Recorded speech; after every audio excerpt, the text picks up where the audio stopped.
Hello and welcome to Cool Breeze Over the Mountains, a podcast where we chronologically step through and discuss each film starring Keanu Reeves.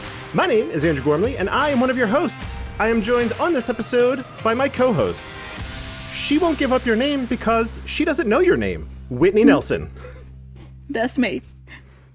And she doesn't want her legacy to be a Buffalado commercial. Welcoming Elizabeth Nordenholt to the show.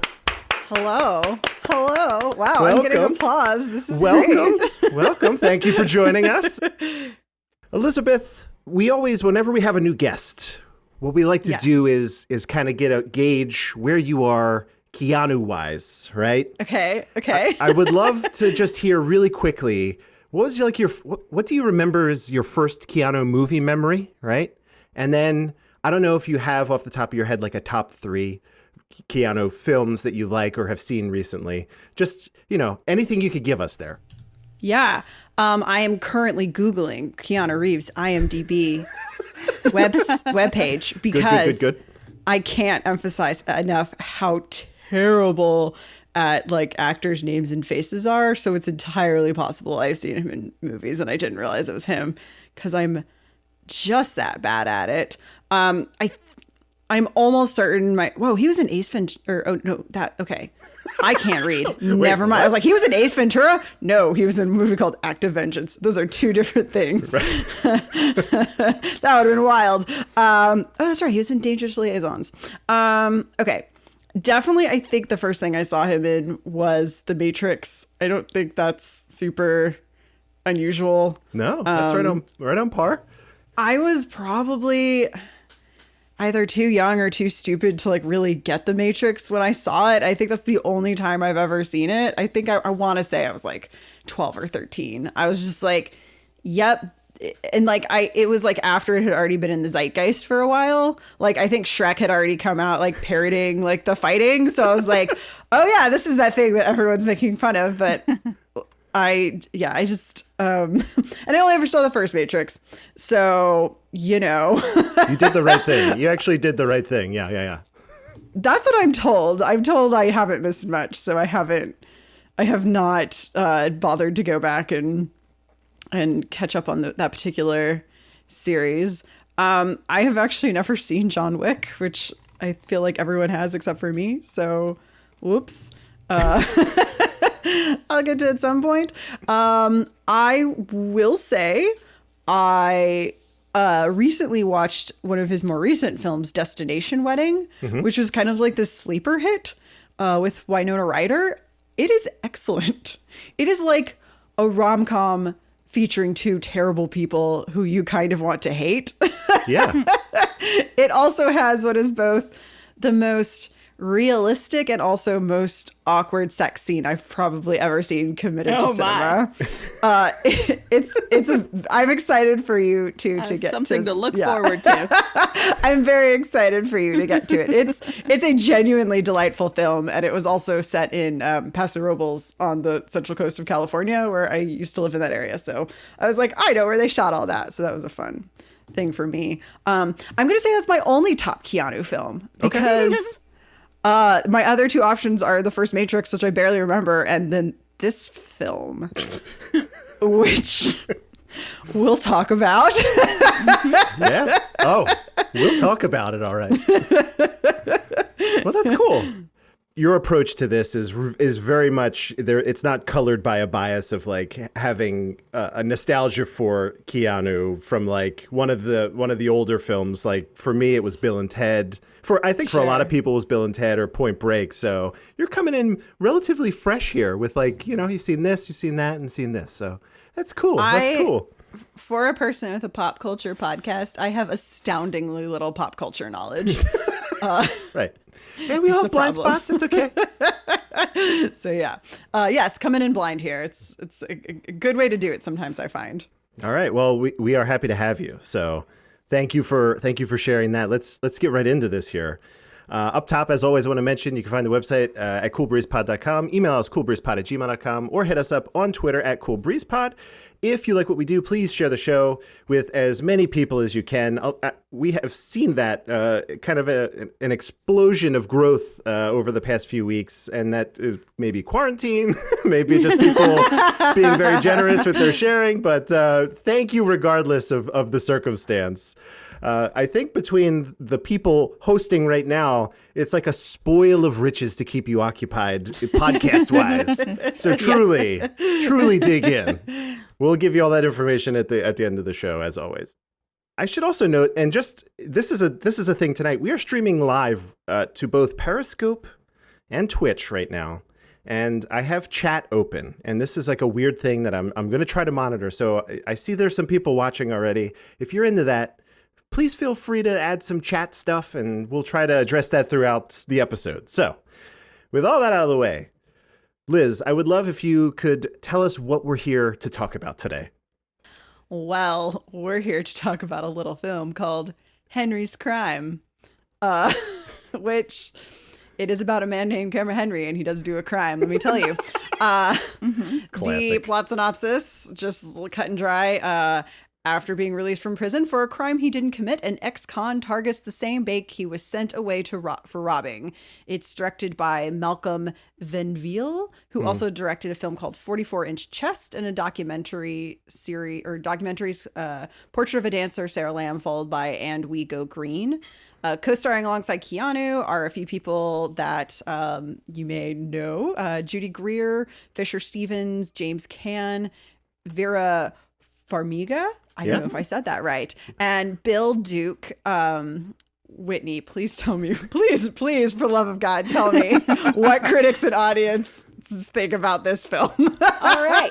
So this is one of the rare ones where the critics liked it resoundingly more than audiences did. There's a 41% critic score on Rotten Tomatoes and a 25% audience score. So, Yep. we have a critic quote from Moira McDonald of the Seattle Times, who says, "An intermittently entertaining comedy drama with a funny script and a fatal miscasting." Fatal! Fatal. Yikes. Ouch. Who do they mean is miscast in this, I'm wondering? I'm sure it's Keanu. And I don't say that because I think he's fatally miscast, but Yeah. this is smack dab in the middle of that Keanu Reeves floats through every movie that he's in without emoting period. Like, that's what Yeah. people thought about him at this time. I mean, to be fair, he doesn't do a lot of emoting in this film. It's Yeah, true. well, we'll talk about it. We'll get We'll there. talk about it. That Sorry, is sorry. not his fault. Okay.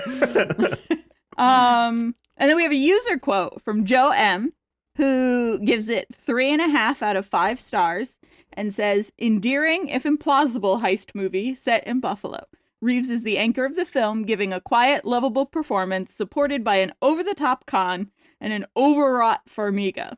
So I think he's kind of the other end of the spectrum from the critic review. But I think there's some element of correct about all of that. Sure. Yeah. But there's also some stuff that I feel like, I don't know.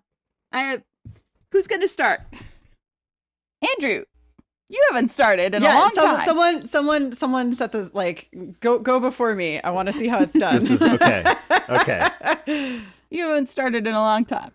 It's true. I'm happy to for this one also. So as you may or may not know, if this is your first episode or 40-someth episode, whatever we're on now, I'm all about those heists. I love that genre, right? And Yes. for my entire life, as well. Yeah, for my entire life up until just like last week when I watched this, I was only aware that Keanu was in one heist movie, and that was called Point Break. Imagine my surprise when I watched this. I'm like, this is a heist movie. And I got to be honest, I kind of love this movie, right? Uh-huh. Oh, okay. It's really bizarre because I love it, and it's one of these things where it's not a good movie. Like I can No. Both of those things can be true. I can love something and it could be bad, right? So this is a very difficult movie like heist is very that gives you an idea of like, oh, it's this kind of thing. And this movie isn't really It's not. It's not any It's kind not that of kind thing. of thing. It's No, actually it's a not lot at all. of it's a whole lot of nothing, really. Like the first half of this movie, before no, actually most of the movie, but specifically the first half, this movie is like Office Space, which is just like, so it's like this guy who he doesn't like his life. He's just kind of floating through it. And I'm like, oh, I get some vibes here. And then he decides to do a thing. He decides, like, I'm going to do the thing that I got sent to jail to do. And I have this friend here and this actress over here, and then they do it, and it's like, oh, that was fun. It's like, oh, there's acting. It's like all these like weird. I'm like, this doesn't make any sense, but I don't know why. I really, really enjoyed it. I thought Keanu, he played it super. It was like super zen the whole time. Like really, just like maybe too much. But I was like, I kind of like the approach.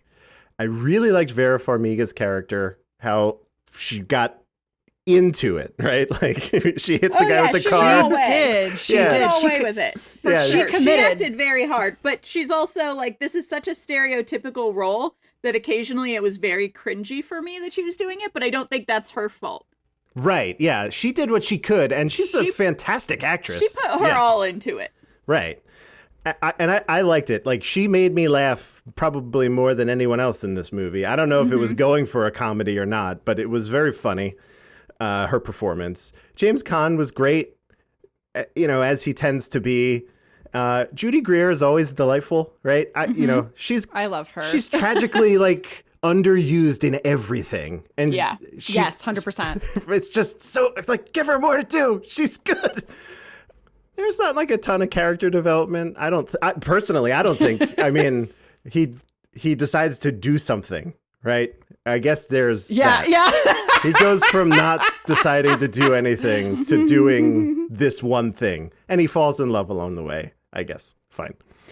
It's like it's not an original story. I don't know if as a heist person, there was this movie there was this Bill Murray movie back in the 80s called Quick Change, which had a very kind of similar vibe to it. I immediately started feeling that, like, as the baseball uniforms. I don't know why, but it was like, oh, it's just a weird heist kind of thing. And then the rest of it was fine. Like cinematography, all the technical stuff was like, it was just, yes. That's what I say to it. That stuff, yes, it existed. It was there. But overall, I actually had a great time watching this movie.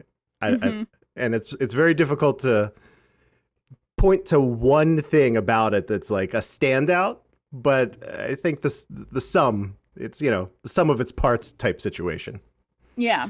So I'm surprised actually, because I expected to come in here and be the only one who liked it, because it's not a good movie. So Yeah. to hear you say basically exactly what I thought about it is funny to me, because I expected everyone to be like, this movie was not a good movie, but it was fine. But there are elements of like setting up the heist and getting together the team, which I love. I do like rom-coms, and this is very much a weird, quirky rom-com. And I also am a theater nerd from way back as a kid, so the theater stuff appealed to me, like the backstage stuff and the director being an asshole to everyone to get a better performance and all that kind of stuff worked for me too. It is very slow, like it's a very quiet film. You say all those things, you say like heist and you say whatever, and it seems like it would be a very sort of quirky, fast-paced film, and it is not. It is a very, very slow film. But I think the thing that is the biggest issue with the movie is the lead character, Keanu Reeves. What? Not Keanu's performance, but that it's like people talked about Bella Swan when Twilight came out. She's not anything. She's nothing. She's not a person. Yeah. She is an empty vessel in which you can place your own motivations into. And some people like that because it's escapist, and some people don't like that because that's lazy writing. And this movie, I feel like, did that. I feel like everyone that, the director is sitting there screaming the themes of the movie into the actors' faces. And it's like, well, this is over the top. Keanu doesn't make a decision, like you said, for a huge majority of the movie. I think that Keanu did the best he could with having a sort of an empty shell role and having to fill it, because I do think that he was charming and he was engaging, and I cared what happened to his character, even if his character didn't care about what happened to his character. Yes. And I think that's all Keanu Reeves doing the best he could with a performance that is mostly silent and doesn't care about what they're doing. I think that's a hard role for anyone to fill, and I think that Keanu's ability to do that sort of inner monologue, even if in this case there is no inner monologue, gave it enough depth for him to be a leading man that was charming. I thought that for someone who I historically feel has no chemistry with women ever, he had a pretty decent chemistry with Farmiga. Yeah. I think that James Caan was adorable. He was like a really adorable character. I don't know how I feel about the whole conceit of him liking prison. That was gave me some mixed feelings. But overall, the theater hijinks, I liked. The heist hijinks, I liked. It was funny in some parts, and overall, and I mean, Fisher Stevens is always Fisher Stevens. You know what you're getting with Fisher Stevens, regardless of how badly the script is written. I thought the soundtrack was good. There's a lot of... soundtrack was really good, yeah. It really sort of drove the movie when the plot wasn't driving the movie. And I think that overall, it was very enjoyable for me to watch. I feel like it was the most I have enjoyed a movie on like an entertainment level in several episodes. Like several of the last movies that we watched have been movies that we watched have been bad or good or fine or whatever, but I don't feel like I was personally as entertained as I was watching this movie. So this is a good popcorn movie. Like if you just are quarantined and you want to watch something different but that's not going to tax you, this is a perfect movie for that, because it's not very well written, but every other part of it is really well done. Yeah, I gotta agree. So, all right, it comes to Liz now. Oh no. Oh, I feel like I'm about to break y'all's hearts. Be a Debbie Downer. Do it. You can be the voice of dissent. We need it. If we're all too positive, we get shit for it. Okay, perfect. I'm going to preface this by saying that this is definitely a case of good actors in a bad script. Yes. 100%. Like, they were given nothing. Let's be clear. Like, they were given nothing to work with. They're doing the best they can. I'll also say this. I am at this point a little bit of a connoisseur of like good, bad movies. Do you know what I'm saying? Like, sure. I love garbage films that are so bad they're hilarious. like give me like The Miami Connection and like Phantom of the Paradise and like The Room. Like, I love that shit. Yeah. This did not do it for me in the same way that those films did. It just made me angry. Because like, okay, I took a lot of notes because I wasn't sure what I would need to recall. So, okay. By the way, on Periscope, Zoe says, "Go for it, Liz." So people are actively rooting for you to be mean. Oh, snap! Okay. Think so? So, let's see. Yeah, the pacing is kind of, as you guys said, pretty slow. The whole I cannot emphasize enough that Keanu Reeves' character makes no decisions for the first 75% of the movie. They're like, it's almost impossible to have a movie where like nothing is happening because your main character isn't doing anything. Yes, you can't have a passive character. Yeah. Okay, so this will come up in a minute when I talk about one of my other bones to pick. I have a theater degree. I did theater professionally for, several years. That's like the core tenet of like building a character is you have to have an actionable goal that you want to accomplish, right? And he has no actions at all. He is literally framed for armed robbery, and never once in the whole like interrogation trial process does he go, "Hey, these other guys put me up to it. I literally had no idea we were going to go rob a bank." I thought I was on the way to a softball game. what? What person just like sleepwalks through an armed robbery trial that they're innocent of? Yeah. What?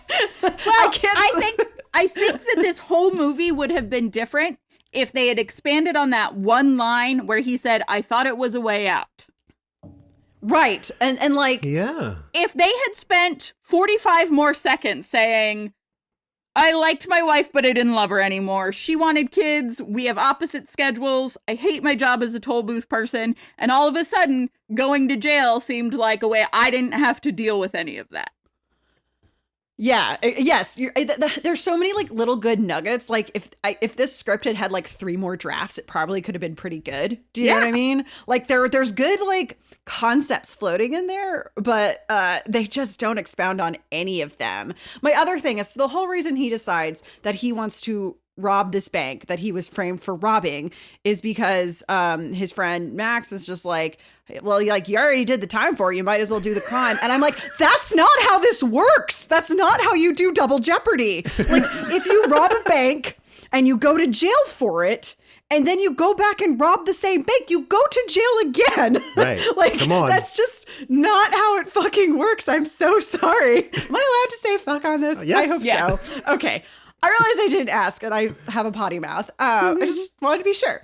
But I was like, that's not how that works. I'm so sorry. Like, if you get caught trying to rob this bank again, you are going to go to jail again. And like, But I think this is part of why the Keanu's character was so annoying is I don't think he cared if he went to jail again.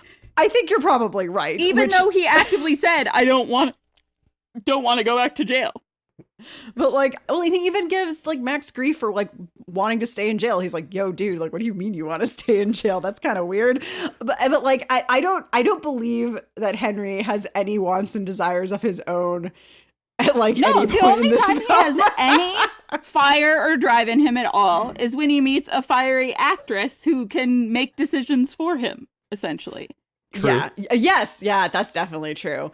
Okay. My other bone to pick, and this is just like a thing that bugged me and probably doesn't matter to anyone else, but like, again, I was a professional stage manager for like 5 years. I was like, this is not how you run a fucking theater company. I'm so sorry. I was like, if I ever had a director talking to actors like that, I'd be ratting them out to the producers. Like everyone in town would know, don't work with this asshole ever again because he's straight up abusive. Like I was so irritated like every step of the way. I was like, this is not how you do it. And like, it's supposed to be like a professional theater company. I wanted to tear my hair out.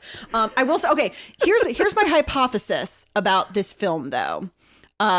Because the play that they are doing throughout the film is The Cherry Orchard by Anton Chekhov. And Chekhov is like, it's not like something that like you overtly can recognize quite as quickly as like say Shakespeare in terms of like stylistic choices and that kind of stuff. But like Chekhov is a very specific style of acting and theater. In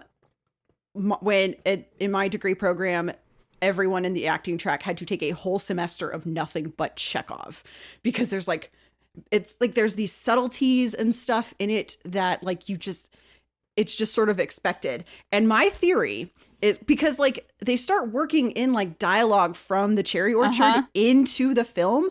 My theory is that the director was trying to basically make this script a Chekhov play because in Chekhov, you do have a lot of characters who are just like, oh, like they either like complain about stuff and then do nothing, or they're just like totally listless in their desires. Yes. And I think he was trying to write Chekhov and do something clever by putting an actual Chekhov play in there. And I agree. I think it was he was super high successful. with Like- absolutely no skill in making it happen. I think you're right. I think that's what the goal was because nowhere else would someone say my main protagonist not having desires or wants or making decisions for 2/3 of the movie is a good thing. No one else would say that. But that's so like Chekhov, like Three Yeah. Sisters, all the sisters do for like the first 3 acts is talk about how they want to go back to Moscow. Like that's all they're just like Moscow. I just want to go to Moscow. And they don't do a damn thing about it.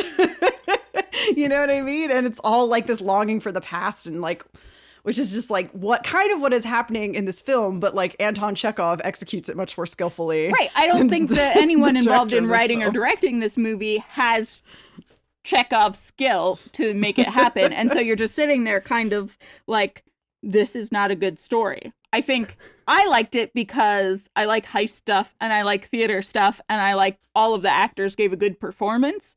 Sure. So for me, it was entertaining, but I don't think it was well executed at all. And I think it's because we're going for something very high concept and not something that's just like, you know, a rom-com with a twist. If they had gone for just Right. a rom-com with a twist, it would have been a pretty good movie. Or if they had had someone much more skillful in plot trying to do Chekhov, I think it would have come through as being more like a Chekhov play.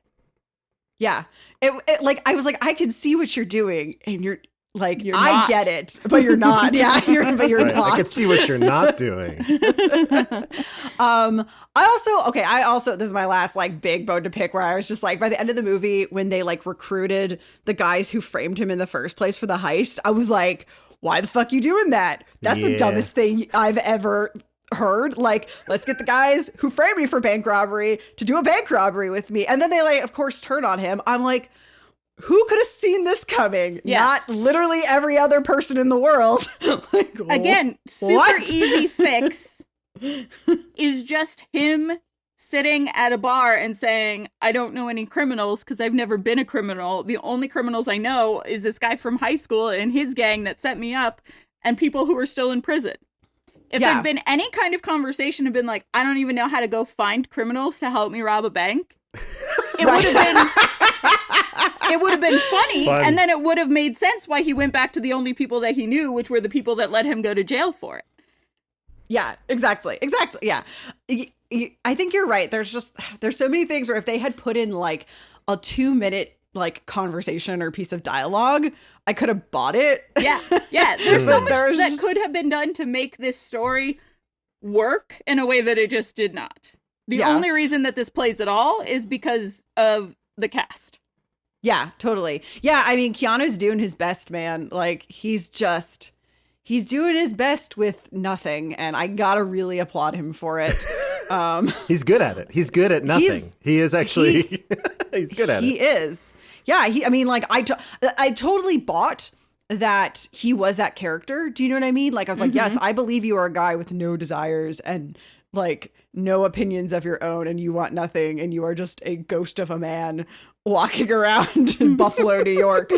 But, like, I was also like, but I don't like you because I don't like people like that. I was like, but I Right. hate you.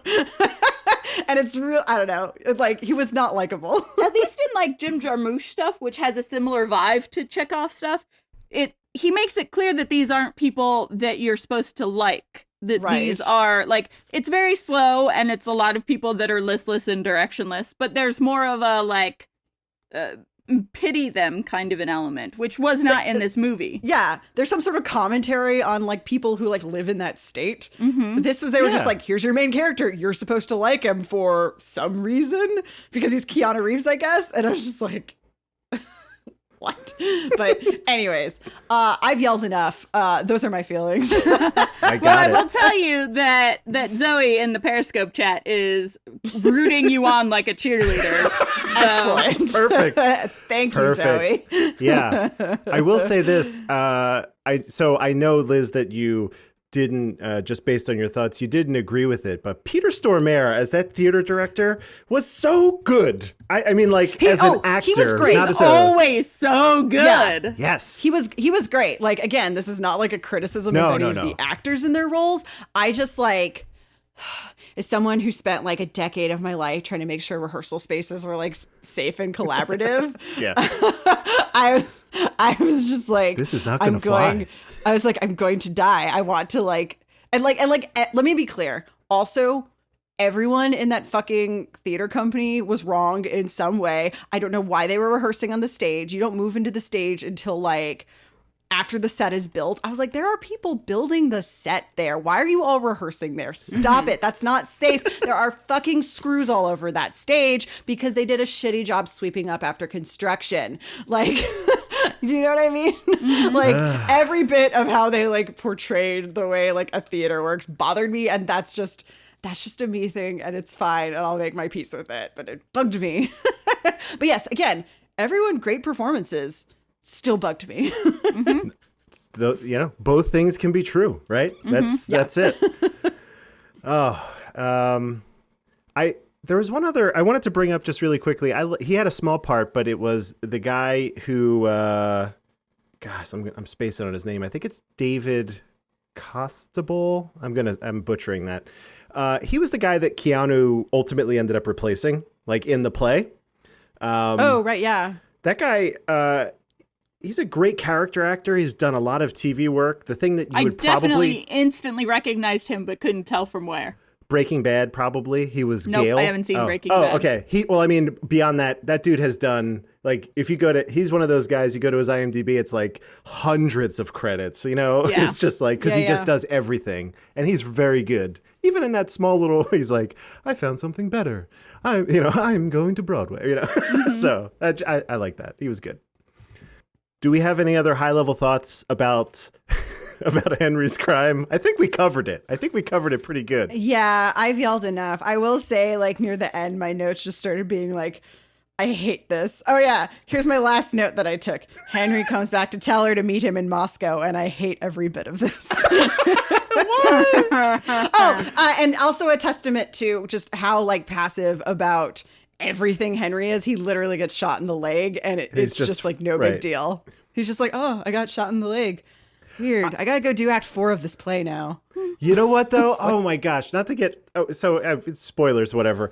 I'm sorry. Yeah. No. This is me saying, because I'm going to, like, give away the, like, last moments of the film. When they are on stage and he's saying that interaction, like, meet me in Moscow. And from off stage, Peter Stormare is like, bring the lights down 10. And then like he's like, say yes. I was dying. I was like, that is so funny to me. No, that was very, very good. Yeah. I It was funny that. to me too. I liked that a lot, especially because it's so not how that character would react. In Right. real No, life, not at because all. he's It made no sense.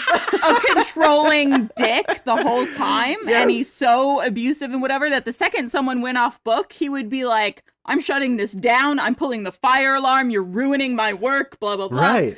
And so for him to be like, down another 10. Right. And Say then yes. Yeah. It was so good. It was very funny.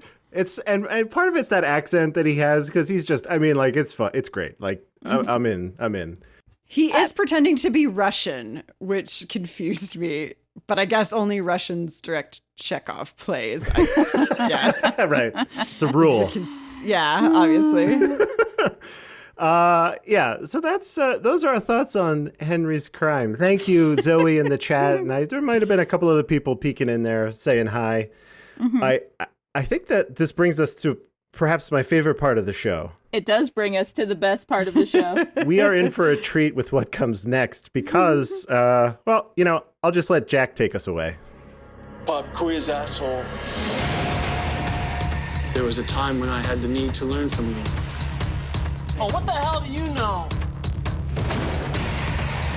Lose! I don't lose! I win! You got a lot to learn about sportsmanship.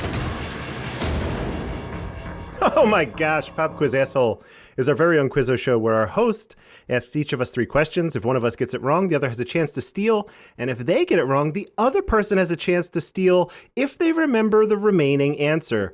Liz, I can't stress how much it will affect your score in a positive way if you just remember the answers. Remember all 3 choices. Right. Okay. I just can't. I mean, I know you're coming in hot here, as it were, but I'm it's getting just, out pen and paper right now. I'm just getting tips. I literally lost like 3 points last episode because I couldn't remember other choices. Right. Or I can't pronounce them because I'm an asshole or some other thing that happens. So pronunciation, it's very important. I have my scratch paper ready. Right.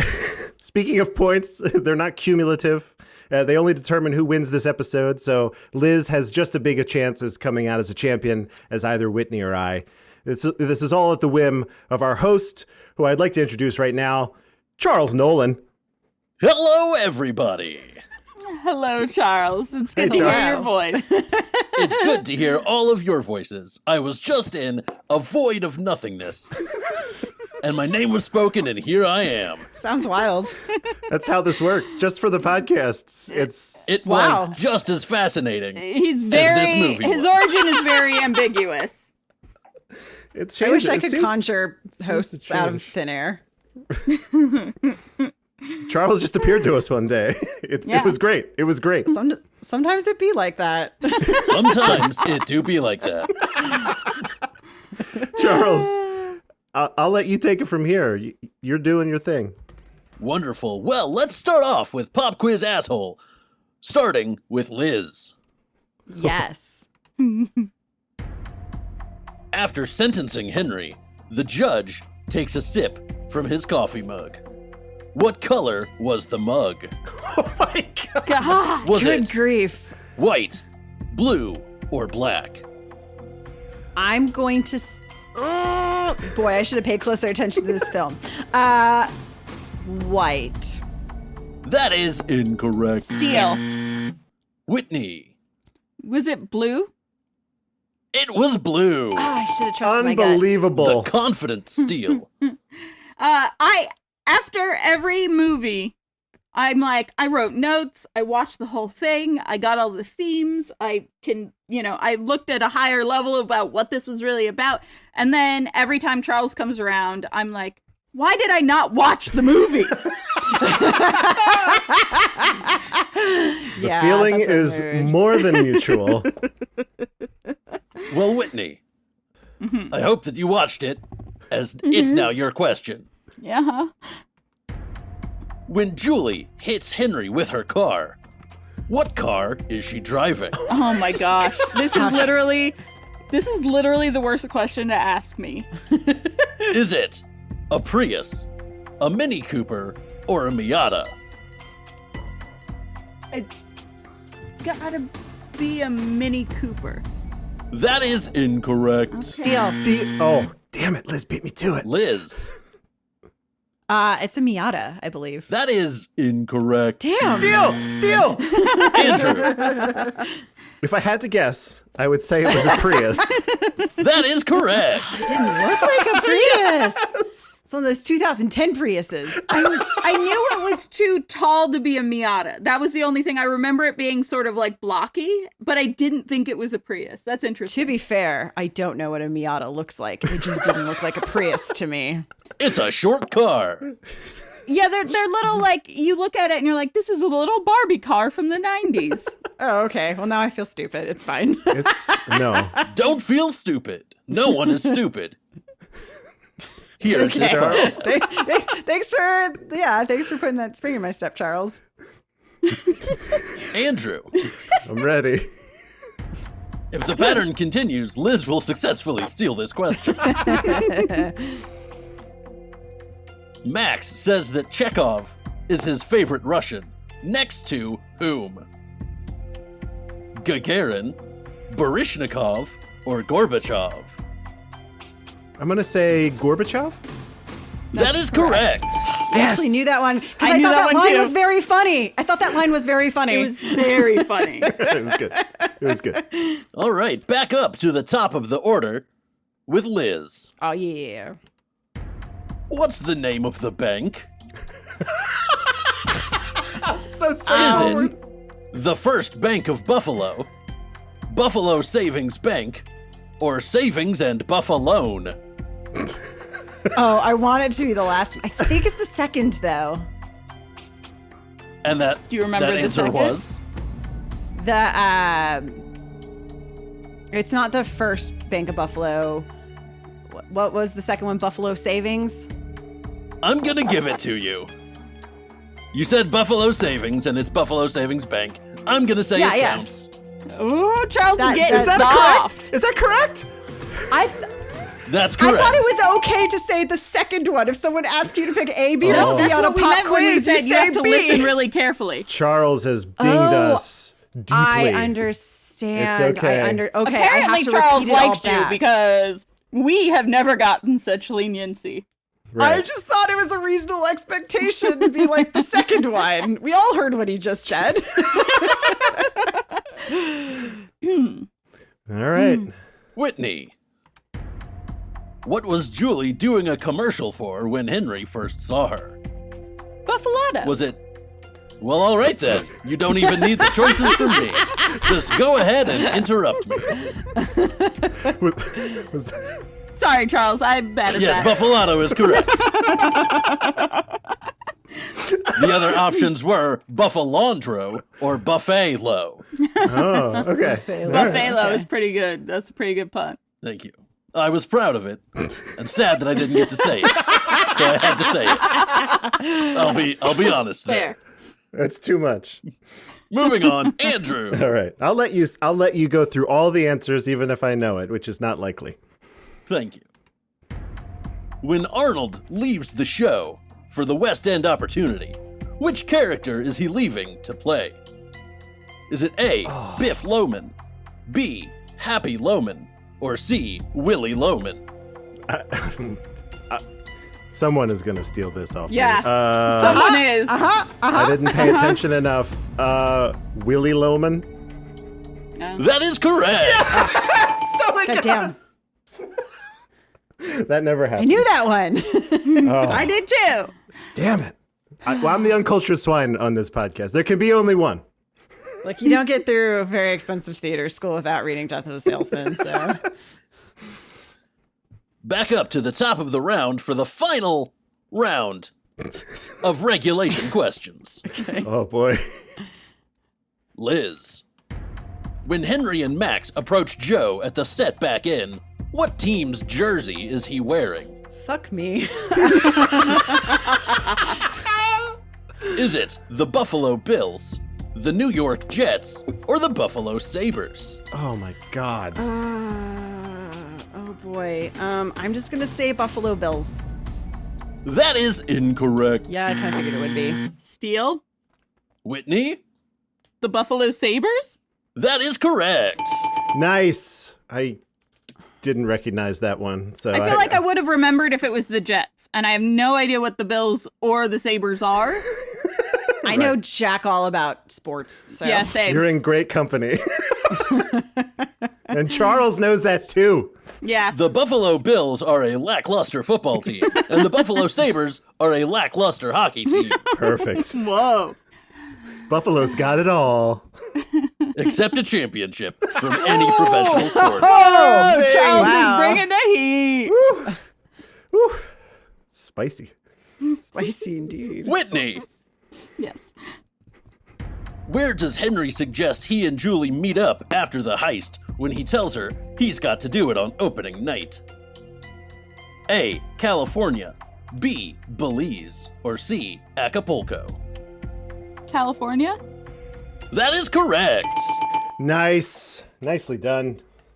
That was so clear a plot point in my mind that I was like, this is a trick question. Did I miss Acapulco somewhere? Right. That's something you tend to remember when it's said in a movie, just for whatever reason. It's a very memorable place, name-wise. For the final question of regulation, All right. Andrew, Here we go. how many times does Henry ask Joe to stop the car at the end of the movie? Fuck. God damn it. Is it 4, 5, or 6? I'm going to go. I feel like it was just a few times, so I'm going to say 4. That is incorrect. Steal? Liz, I'm gonna go with my gut and say 6. that is incorrect. Deal. Whitney, Was it 5 times, Charles? it was 5 times, Whitney. Unbelievable. My gut is misleading me today. Who would know that, though, Liz? Who would know? Well, Charles. I Obviously. would know that. Yeah. Sure. And now we have 3 bonus questions. Oh, my gosh. Oh Boise. Oh Boise. Okay. Now, as the way that the bonus questions work, these are not directed to any one person. Everyone gets to buzz in, and the first buzz I hear gives me the answer. I'm well aware of Whitney's and Andrew's buzzes. Liz, what does your buzz in sound like? Oh, can I just say Buzz? You Yeah. you can. Okay. I mean, I don't have anything here that makes a good noise with me. So I'll just say buzz. Great. Andrew, would you like to remind everyone of your buzz-in sound? It's the sound of it's bzz. Whitney, would you like to remind everyone of your buzz-in sound? Me. Perfect. For the first bonus question, how many theaters showed Henry's Crime during its opening weekend? What? Was it 1, 2, or 3? Andrew, 2. it was 2.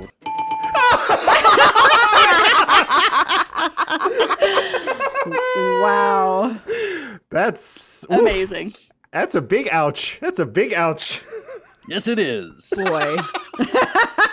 I will not tell you how much it made, because there might be a tie, and we might need that information in a little bit.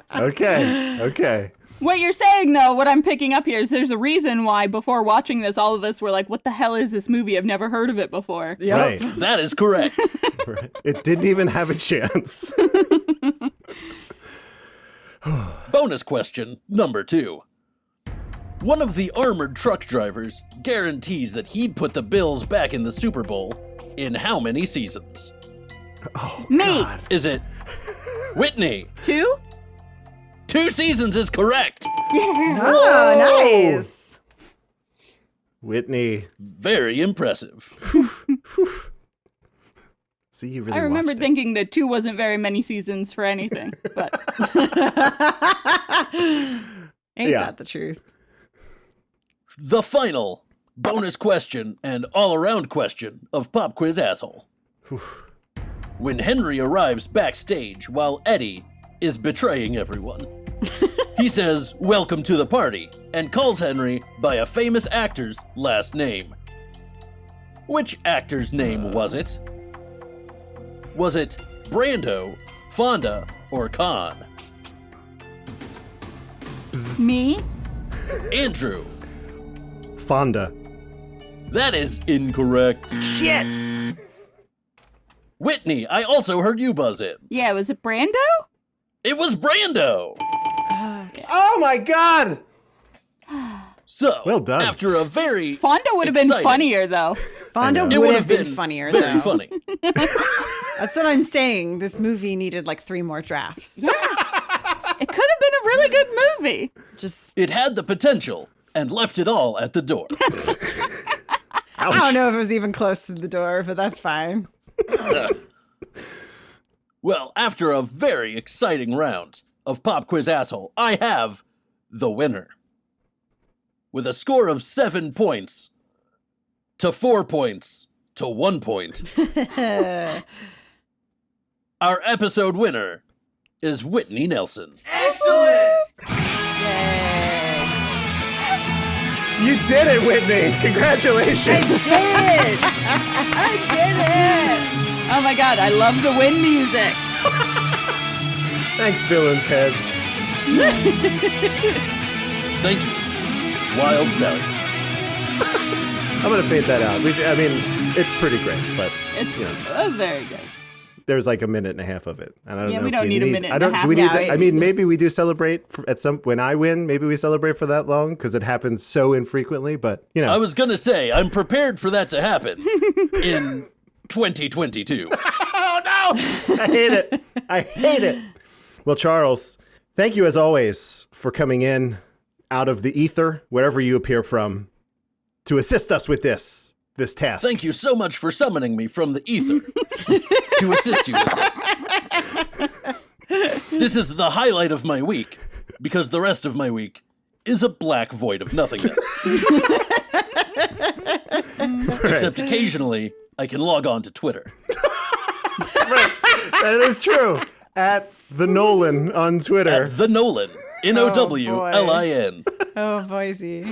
So do that. Do that. Thanks again, Charles. Thank you so much. I'm going back into the void now. Goodbye. Goodbye. God Godspeed. Zoe said there's always time for kiss. That's very true. That's very true. All right. Are we ready to get into the deep dive for Henry's crime? I could tell you it's about 2 paragraphs according to IMDb. Wrap it up in 10 minutes. Here we go. We got this. It's super incredibly straightforward. This nothing movie surprisingly has a nothing synopsis.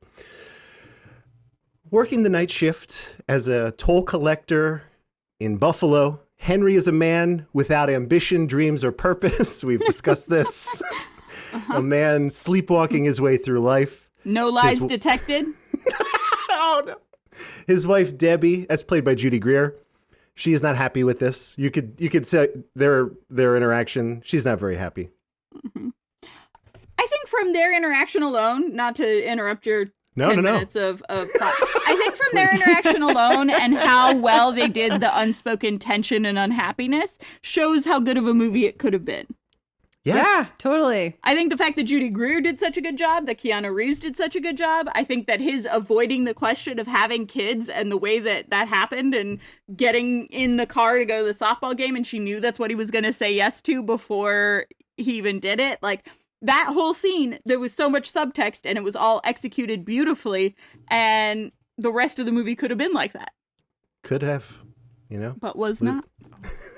Look, sometimes you don't get what you want. Right. Sometimes you get this instead.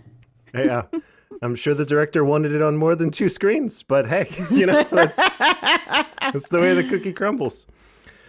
One morning, Eddie, a friend, drops by to ask Henry to play in a softball, baseball game, whatever. It doesn't matter. One of the 2, yeah. Yeah, they're in jerseys, right? You're like, oh, they're going to play the game. It's actually right when they're in the middle of having Debbie and Henry are in the middle of having this conversation about kids.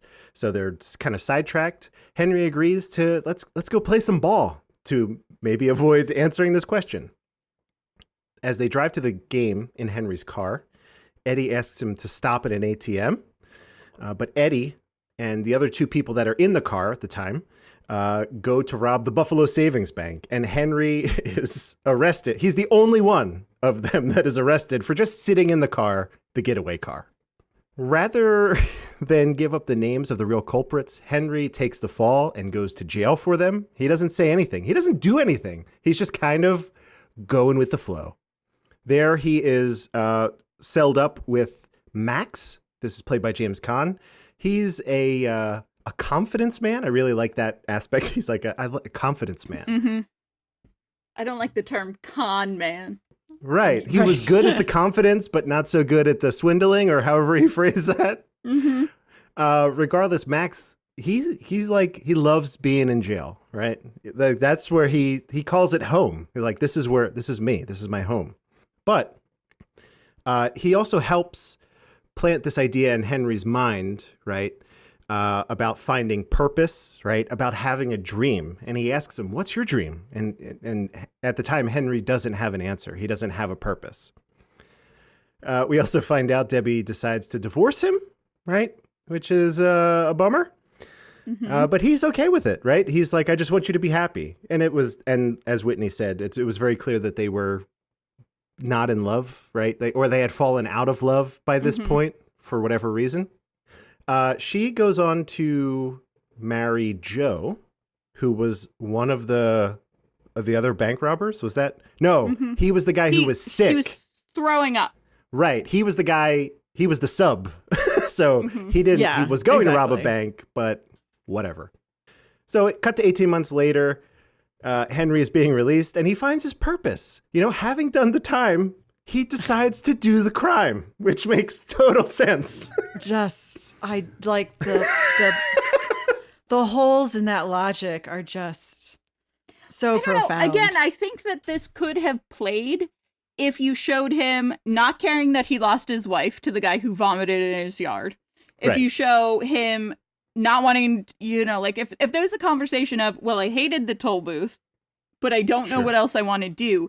The only thing in his life was that bank that put him away in jail. So turning that into a plot point of like, this is the hill I have to climb, like this is the peak of what has changed my life, so I'm gonna rob it for real. If they had been even 15 seconds of dialogue that said, this is the only thing that's ever made a difference in my life, so I'm going to rob it for real now, it would have changed the whole movie. Instead, he just is like, thanks for the beer, Joe. I'm glad that you married my wife and knocked her up. And then he wanders around town for a minute, and then he's like, I'm gonna rob a bank. Yes, that is the series of events that happens, right? He saunters back to the bank, right? Mm-hmm. And he's crossing the street, and he gets hit by a car, which was unexpected. I never expect people to get hit by a car in movies ever. I should though. It's because he just walks into the middle of the street, just Right. like. It's not he's crossing the street, he just walks into the road. Yeah, no, he's aimlessly wandering like he does Right. through the rest of his life. So in the car, in the car is Julie, that's played by Vera Farmiga. She gets out and starts yelling at him, and I thought that was so funny. She's like, "What the fuck are you doing? Watch where you're going! I hit you!" It was awesome. I really enjoyed that. Ultimately, he's okay. She takes him to, I believe it's the cafe. They sit down. He's fine. While in the cafe, he goes into the bathroom. He sees that on the wall of this cafe is kind of these schematics for what would be a bootlegger's tunnel that ran from the theater to the bank, which was right across the street. And he's it was like a post-prohibition news article about how they brought down this smugglers gang or whatever, but there was a drawing of the bank and the theater and how they were connected. Yeah, there's this tunnel underneath. And he's like, huh. And he's putting all these things together. He's like, well, I decided to do this thing, and then this falls in my lap. Great. So what he needs now is he needs a partner. And what he decides to do is convince Max, right, who is like long overdue for parole, right? Because he just acts like a crazy Charles Manson type person whenever he's up. He has to make his argument. He's like, look, I need you to help me when your parole hearing comes up. Just say what they want to hear and you'll get out. And he does. There's a little bit of relationship stuff between Henry and Julie that starts to develop. They cross paths a number of times. And what ultimately ends up happening is Max tells Henry, he's like, hey, to really get into this thing, you should become an actor in the Cherry Orchard, which is happening in this theater that Julie is the lead actress in, right? Which is fine. That's good. He's a natural. He's the guy off the street. He's a natural. So Max sets up this very elaborate hoax to convince the current lead actor that he got a better gig somewhere in New York, I believe. No, the West End. The West End, that's it. So that guy presumably upended his whole life. Flies to London with no job there. And doesn't have a job. Ouch. Ugh. Ouch. Poor guy. Yeah. But that allows Henry to step into the role, which he had been like rehearsing for shits and giggles with Julie at night. You know, it was just like a funny thing that's like kind of that was their connection point. They realize that through a series of things, they find the tunnel, but it's like filled to the brim with dirt. And they're like, we're going to need more hands. So Keanu's like, hey, I got an idea. Let me go ask the guy that married my wife. Which is, he's so likable. I can't help it. He's just like going along with the whole thing. They recruit him. He's like, I'm in. I'll help. And so they begin, while rehearsals are happening, both Max and it's not Eddie, it's the other Joe, right, are digging dirt out of this tunnel and sending it up to the roof of the theater, very secretively. It's pretty cool. Unfortunately, Joe, he can't hold his liquor. He leaks this to the character played by Fisher Stevens, Eddie, and Eddie's like, well, I'm getting in on this. And that was the guy who originally tried to rob the bank the first go around as well. He was the quote unquote brains behind the last operation. Right. That went terribly wrong. And then just, as they're doing the scoping, we are almost right there, right? They just happened to stumble across Frank, who was the guard that arrested Henry in the beginning of the movie. And he says, hey, this bank did me dirty. You know, he gives this very, very sad story, and they're basically forcing him into retirement. But he's like, I know the codes. I can make sure that the cameras and all this stuff is off, just as long as he gets his cut. He's got his reasons. It's like, okay, great. So they go through with it. During the actual robbery, right, Eddie uses a gun. And no surprise here, Liz called this. I think we all saw this coming.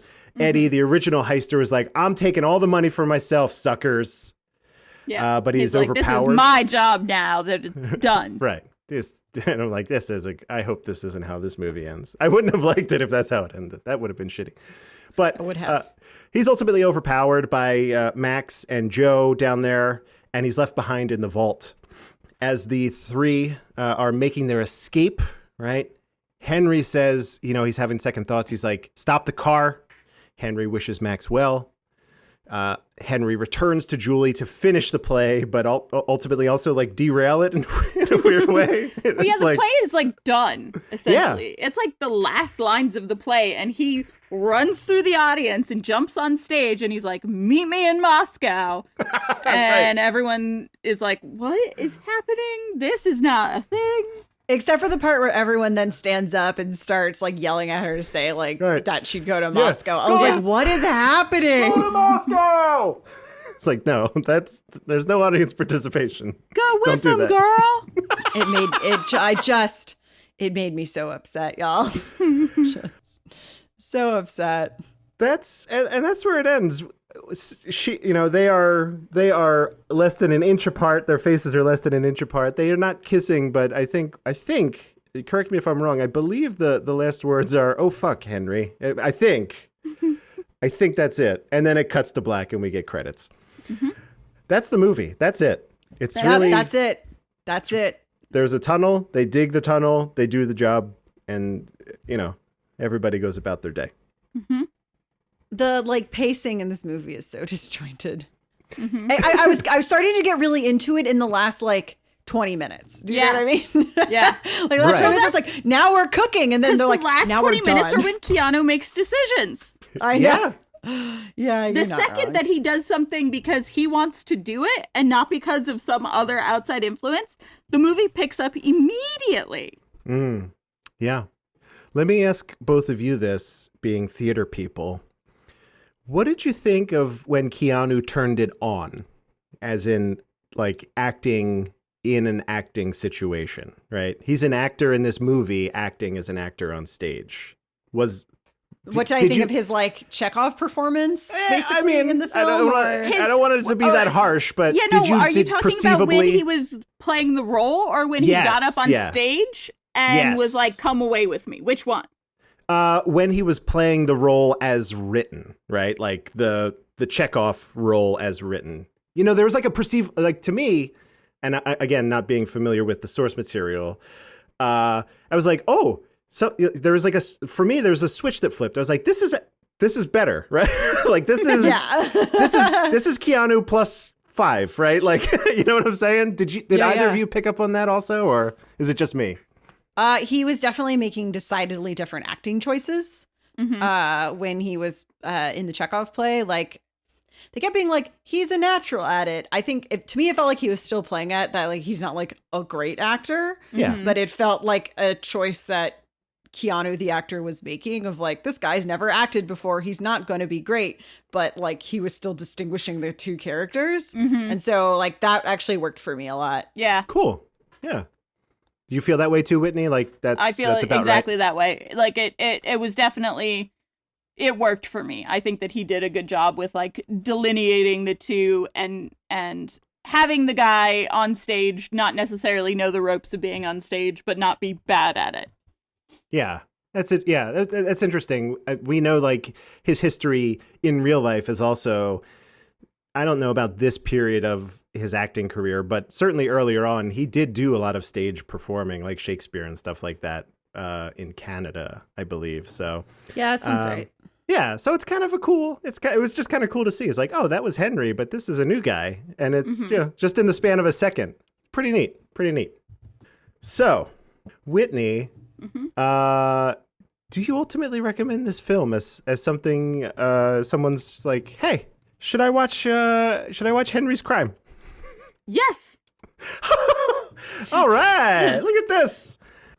I definitely would give the caveat of it's not a good movie, but I think out of everything that we've watched so far, obviously you recommend John Wick. Obviously you recommend The Matrix. Like you recommend those, but people know about those. The only movie that I think we've seen so far that is under the radar and that I wished I had seen sooner is this movie. So I think out of anything of like Really? me Wow. proactively telling people about it, this is actually the one that I might say, you know, because people will ask at the end of this, you know, out of all the Keanu movies, you watched every one, which one should I see? I think this one because there's no other way that you would see it. Not because it's the best one by far, because I think it's not a great movie. I enjoyed it personally, but it's not well written. So it's definitely not a, like, yes, you have to see it, it's a great movie kind of a thing. But, like, what should I have seen that I haven't seen?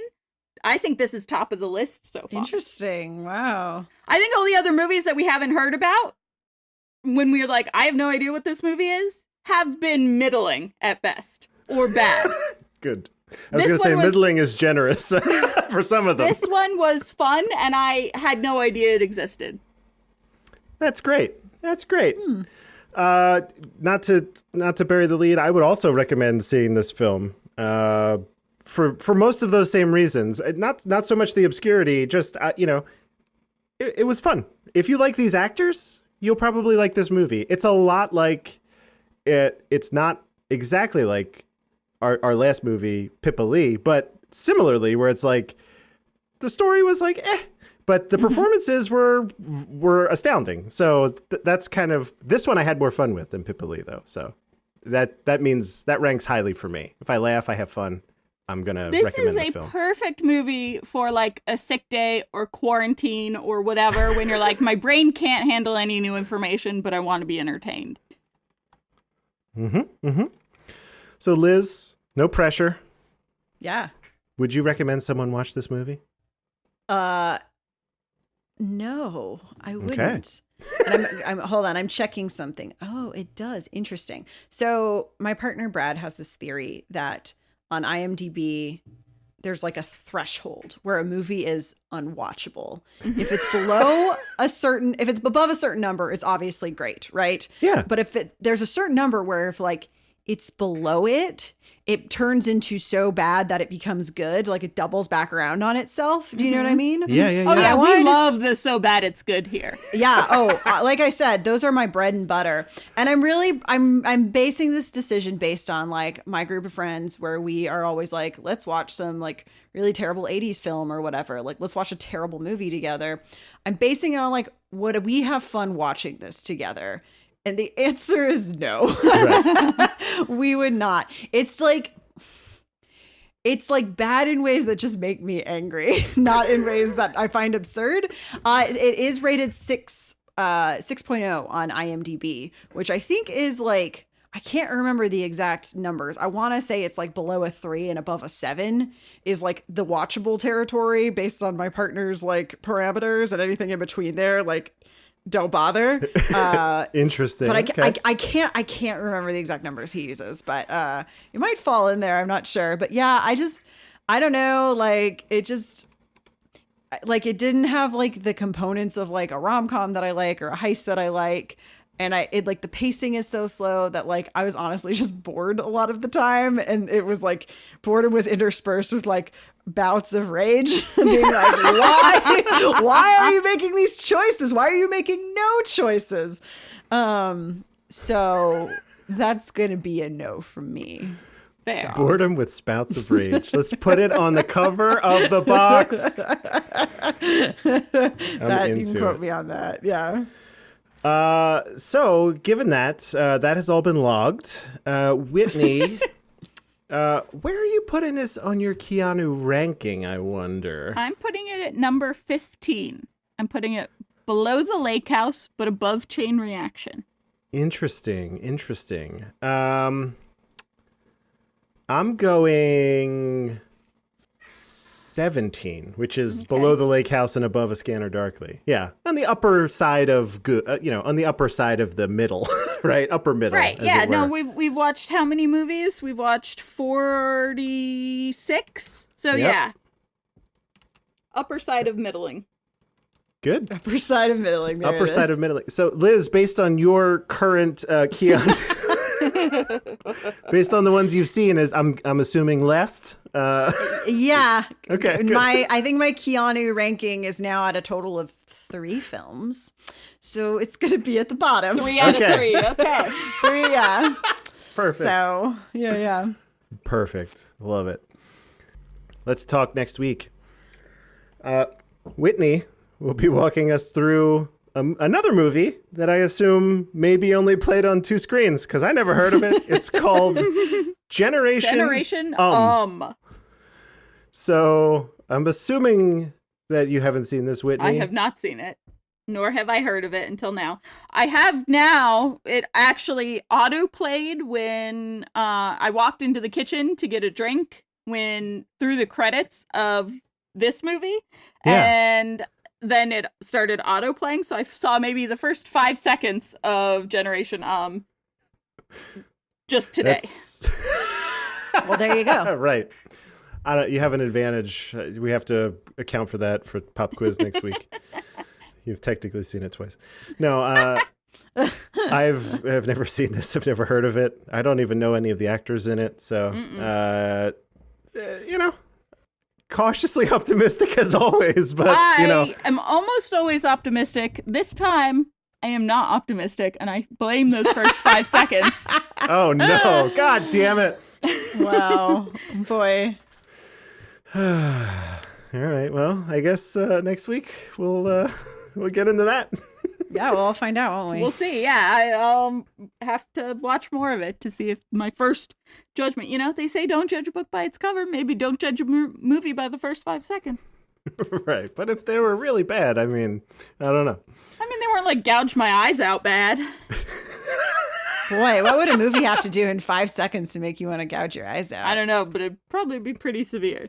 Right. Well, that brings us to the end. We did it. We got through it. Liz, thank you so much for joining us. Thank you for having me. Can you just tell people where they can keep up with you on the internet, what you're doing, other podcasts, that sort of thing? Yeah, of course. So you can find me on Twitter at the loveliest Liz. There are other Liz's, but I'm the loveliest of all of them. So you can follow me there. I currently co-host 2 different podcasts. One is called Your Fave is Problematic. It's sort of an examination of the intersections between pop culture and social justice, where we take a look at our faves and see how problematic they are. I promise it's a fun time, because most of the time there are faves too. So It is. You've done a lot since then, but I think the Friends episode is still one of my favorites. Oh yeah, Friends is good. To this day, I think my favorite episode we did was Love Actually. Ooh. Because I love that movie so much, and it is so problematic. Yeah, but I there's a lot love going that on. movie. Yeah. But there's that. So it's Your Fave is Problematic. And the other podcast you can find me on is FMK All Day. Every week in 15 minutes or less, we play No Holds Bar Fuck, Marry, Kill. It's immensely weird. It's absolutely not safe for work. It's a really fun time. So if that sounds like a thing you're into, have at it. Fantastic. Awesome. All right. Whitney, where you at? Well, I don't have Lindsay to do my dirty work this week. I so know. I You got to am- shoulder this yourself. I am at Whitney_Nelson, NELSEN on Twitter. And through that, you can find all the other stuff that I do, most notably Historical Hotties is my other podcast where we talk about different historical figures throughout history and then judge them based on more than just their looks, but we also include the looks. And we just recently did Equestrians, and that was actually a really good episode. I don't remember which one's coming up next. Sculptors is also an interesting one, but Equestrians was really fun because they're 2 badass ladies that we talk about in Equestrians. So check that out. Nice. I also occasionally appear on Almost Better Than Silence, which is a video games podcast, and I'm trying to get on there again soon to record because I've been spending all of my time playing Slay the Spires, and I want to talk about it with video game people. So There you go. look for me there. All right.